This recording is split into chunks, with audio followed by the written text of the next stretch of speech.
میں اپنی قوم کو یہ بتانا چاہتا ہوں کہ اللہ میں ایمان مضبوط کریں. دیکھیں یہ اس وقت اگر آپ نہ کھڑے ہوئے اور یہ ظلم کے سامنے آپ جھک گئے اور یہ جو خوف کی زنجیروں میں بندھے رہ گئے تو آگے تو آپ کو کوئی مستقبل نہیں ہے. ہم یہ قوم ظلم کے سامنے اب سر نہ جھکائیں اپنا. ہم ایک سٹینڈ لیں, ہم کھڑے ہوں کہ ہم یہ نہیں ظلم لیتے. آپ کو کسی صورت گھروں میں ڈر کے بیٹھنا نہیں چاہیے.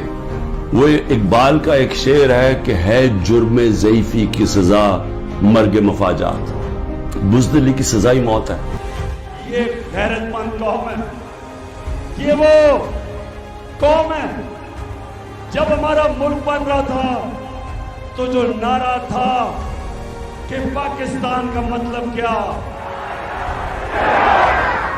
لا الہ الا اللہ, اے اللہ تیرے سوا کسی کے سامنے نہیں جھکتا, بتوں سے تجھے امیدیں, خدا سے نا امیدی. یہ بتا تو صحیح اور کافری کیا ہے.